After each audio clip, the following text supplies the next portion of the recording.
삼성의 갓 나온 따끈따끈한 신작 플립 4입니다. 어떤 컬러를 선택했을까요? 짜잔! 저의 라이트 블루 컬러 플립입니다. 실물을 못 본 상태에서 사전 예약을 진행했기 때문에 다양한 실물 후기 영상을 참고했는데요. 딱 봤을 때 느낌이 제가 4살 어렸으면 보라 퍼플, 4살 많았으면 핑크 골드를 선택했을 것 같아요. 보라 퍼플은 혹시 알미세요? 라는 질문을 들을 것 같아서 타 아이돌 8년차 팬으로서 살짝 부담스럽기도 했고 좀 더 파스텔 톤으로 연하게 뽑혔으면 어땠을까 아쉬웠어요. 핑크 골드는 진짜 예쁘고 고급스러워 보였는데 블링블링 스톤 가득한 네일로 꺼내야 할 것 같은 느낌? 또 좋아하는 캐릭터가 하늘색을 이미지 컬러로 하는 시나모롤과 앨리스라서 케이스나 그립톡을 샀을 때 잘 어울릴 것 같더라고요. 먼저 디자인 이야기부터 해볼게요. 잘 보면 거의 모든 곳에 보호 필름이 붙어 있는데 사실 일주일 만에 삼성병원에서 큰 수술을 한번 하고 이제 한 겹 싹 보호대를 찬 상태로 퇴원을 했습니다. 다행히도 서비스 명성에 걸맞게 무료로 액정과 힌지 교체가 가능했습니다. 디자인의 장점부터 보자면 컬러가 너무 예쁜 건 당연하고요. 이 무광의 느낌이 너무너무 좋습니다. 그리고 옆면과 힌지는 유광 처리되어 있는데요. 이 조합이 되게 고급스럽습니다. 플립 3는 컬러나 재질, 동글동글한 디자인이 휴대폰보다는 액세서리나 장난감 같더라고요. 플립 4는 진짜 휴대폰 같아졌다 표현해야 될까요? 귀엽다 해서 예쁘다로 넘어온 느낌이에요. 아쉬운 점이 딱 하나 있는데요. 플립 3에서 넘어오면서 너프를 당한 것 같다 이런 부분이에요. 뒷면을 보시면 플립 3는 커버 화면을 시작으로 크게 2개의 면으로 구분되는 느낌이 들어요. 하지만 플립 4는 2개의 면과 선, 그리고 다시 면으로 이루어져 있죠. 기술적으로 힌지 부분이 얇아지면서 그 부분을 강조하고자 이런 디자인을 채택한 것 같아요. 이게 개인적으로 아쉬운데 플립 3는 면으로만 연결이 되어 있다 보니까 뒷면을 봤을 때 접히는 휴대폰이라는 티가 별로 나지가 않아요. 근데 플립 4는 선으로 윗면과 아랫면이 구분되다 보니까 이 선이 접히는 선이야 라는 느낌이 강하게 들죠. 처음 렌더링 유출 사진을 봤을 때는 위아래가 경첩으로 연결돼서 뭔가 삐그덕삐그덕 거릴 것 같이 생겼었어요. 사실 뒷면은 사용자가 볼 일이 거의 없다 보니까 크게 신경 쓰진 않지만 처음 봤을 때는 꽤나 불호 포인트였습니다. 제가 지금 사용하고 있는 케이스는 사전 예약 사은품으로 지급된 삼성 정품 링 케이스입니다. 고급스럽고 무겁고 메이드 인 차이나 케이스예요. 링이 부착되어 있는 팔리트가 사용하기에도 편리하고 폰 구하기에도 참 좋지만 케이스를 장착할 때 이게 정말 귀찮은 포인트입니다. 자꾸 팔레트가 케이스에서 탈출하려고 합니다. 이제 노하우가 하나 생긴 게 이렇게 되게 애매한 각도에서 케이스를 끼우면 팔레트도 도망가지 않고 케이스도 딱 잘 껴진답니다. 이 케이스는 다른 사제 케이스에 비해서 커버 화면의 노출도가 큰 편이에요. 훨씬 시원시원하고 예쁘긴 하지만 외부 화면이 보이는 직전까지 커버되어 있는 다른 케이스에 비해 더 위험에 노출되어 있는 편이죠. 그래서 슈피겐에서 판매하는 강화 유리를 별도 구매해서 부착하였습니다. 케이스나 카메라보다는 높이가 낮지만 커브 화면 보호라는 제 역할은 해줄 것 같아요. 이제 뒷면은 제가 아주 큰 그립톡을 붙여둔 상태입니다. 플립은 그립톡을 뒷면의 가운데에 부착해야 되기 때문에 자꾸 둥글면 무게를 지탱할 수가 없어요. 하지만 이렇게 크고 형태가 불규칙한 그립톡은 짧은 면은 이렇게 눕힐 수 있고 긴 쪽으로는 거의 90도로 세울 수가 있어서 용도에 따라 다양하게 사용이 가능합니다. 안쪽을 보시면 내부 화면의 베젤이 되게 얇음에도 불구하고 외부 베젤 때문에 화면이 좁고 길어 보인다는 느낌을 받았어요. 그래서 저는 블랙 컬러 테마를 적용해놨고요.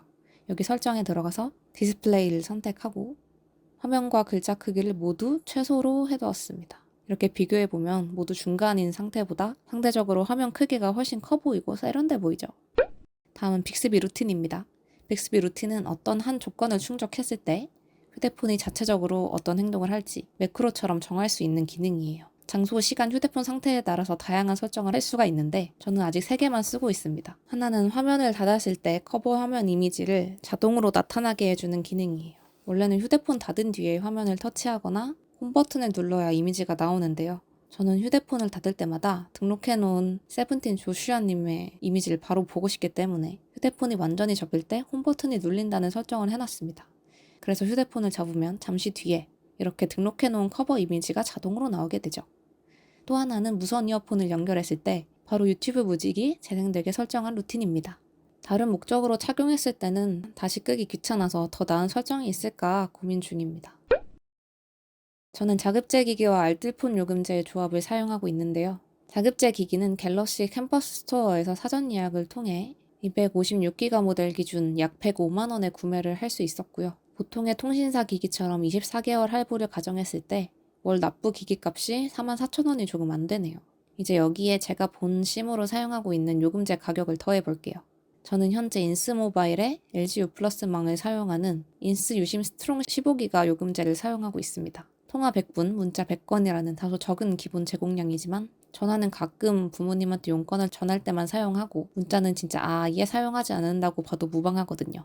대신 데이터가 최대한 많을수록 사용 패턴에 잘 맞을 것 같았습니다.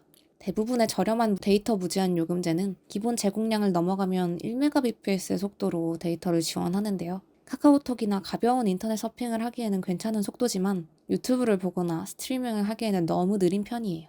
하지만 이 요금제는 기본 제공량 이후 3Mbps의 속도를 지원합니다. 1080까지는 아니지만 720 정도의 화질은 원활하게 사용할 수 있다고 해요. 알뜰폰 요금제의 가장 큰 장점은 바로 가격이겠죠. 제가 설명드린 이 요금제는 7개월간 월 9,800원에 사용할 수가 있어요. 진짜 대박이지 않나요? 기계값까지 합쳐서 한 달에 54,000원이 안 되는 가격으로 플립4를 사용할 수 있는 거죠.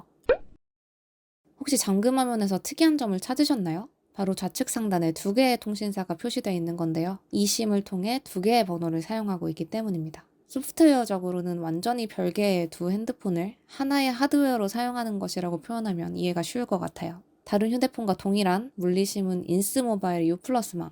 이번 폴더블 4 시리즈에서 최초로 사용 가능한 이 심은 프리텔레콤의 SKT망을 사용하는 중입니다. 프리텔레콤의 든든한 100분 10기가 요금제는 통화 100분, 문자 100건, 데이터 10기가를 제공하고 있고요. 7개월간 월 2,750원에 사용할 수 있습니다. 사실 1,000원 미만이나 기간제 무료인 요금제도 있거든요. 몇 달간 제 이심 사용량을 분석해보고 요금제를 또 변경할 예정입니다. 대부분의 알뜰폰 요금제는 약정이 없어서 요금제 변경이 자유롭거든요. 안드로이드는 카카오톡을 2개 설치할 수 있는 듀얼 메신저 기능이 있는데요. 이 심을 개통하고 받은 번호로 두 번째 카카오톡을 가입하면 완전히 다른 계정의 카카오톡을 하나의 핸드폰으로 또 사용할 수가 있습니다. 저는 대학 생활을 하면서 단톡방도 너무 많아지고 등록된 카카오톡 친구는 800명에 가까운데요. 솔직히 자주 연락하는 친구는 20명도 채 안 되는 것 같거든요. 쓸데없이 울리는 카카오톡 알람들이 너무 피곤하던 차에 진짜 친한 친구 몇 명한테만 새 번호와 카톡을 알려줬어요. 기존 카카오톡은 아예 알림 기능을 꺼놓고 하루에 한 번만 확인하고요. 자주 카톡하는 친구들은 이심 계정으로 바로바로 확인하고 있습니다. 다만 한 가지 아쉬운 점은 아예 별도의 카카오톡 계정이다 보니까 기존에 구매한 이모티콘을 사용할 수 없다는 거예요. 기본 이모티콘을 사용 중이라서 매번 친구들이 극혐하는 중입니다. 물론 알뜰폰 요금제가 장점만 있는 건 아니에요. 할인 가격으로는 보통 6개월에서 8개월까지만 사용 가능하고 그 뒤로는 대부분 10,000원에서 30,000원으로 변경이 되거든요. 그래서 할인 기간이 끝나기 전에 다른 저렴한 요금제를 찾아서 바꿔줘야 됩니다. 메뚜기처럼 이리저리 귀찮긴 하지만 매달 해야 되는 것도 아니고 엄청 저렴한 가격으로 통신비를 해결하는 비용인 셈 쳐야겠죠. 이제 본격적으로 문제가 되는 건 서비스 측면입니다. 대부분 알뜰폰 업체가 규모가 작은 회사다 보니까 인력 부족 때문인지 서비스 센터와 연결이 원활하지가 않아요. 개통도 셀프 개통이 아닌 경우에는 며칠씩 걸리기도 하고요. 저도 셀프 개통에 문제가 생겨서 이틀 내내 고객센터에 전화를 걸어야 됐습니다. 사실 정작 사용 중에는 고객센터를 찾을 일이 없으니까 문제가 되지가 않는데 처음 가입과 개통 시에 이 과정이 필수이다 보니 첫인상이 다소 아쉽습니다. 인스모바일의 경우는 고객센터 어플이 따로 없기 때문에 사용량을 매번 홈페이지에 접속해서 확인해야 한다는 번거로움이 있어요. 하지만 제가 이번에 프리텔레콤을 또 사용하면서 알뜰폰 업체에 이런 빛과 소금이 있다니 하며 놀랐는데요. 일단 무려 주말에도 고객센터에서 연락이 왔고요. 가입 신청 시 잘못된 부분에 대해 새 정보를 달라며 상담사분의 것으로 보이는 휴대폰 번호를 남겨주시더라고요. 확인까지 한참 걸리는 공식 메일보다 일 처리가 빠르겠구나 싶었고요. 일요일에 개통 처리된 걸 보면 진짜 열심히 일하시는구나 싶었습니다. 또 프리텔레콤은 고객센터 어플이 있기 때문에 위젯을 통해 실시간으로 사용량을 알 수 있어 편리했습니다. 현재 저는 돈 한 푼 벌지 않는 개백수라 기존 납부요금인 5만원대를 넘기면서 휴대폰을 바꾸기가 부담스러웠는데 계산기를 두드려보니 완전히 동일한 가격에 휴대폰을 바꿀 수 있게 되어서 사전 예약 첫날 바로 구매를 진행하고 8월 22일에 칼같이 받았습니다. 정품 클리어 케이스를 통해 순정의 맛을 좀 더 즐긴 뒤에 린 케이스의 팔레트를 활용해서 폰꾸를 해볼 생각입니다. 중학교 친구 6명 중에 3명이 플립4를 사용하더라고요. 심지어 모두 라이트 블루 컬러예요. 에어드랍이 당연시 되지 않는 사회, 제 꿈에 한 발짝 더 다가간 기분이네요.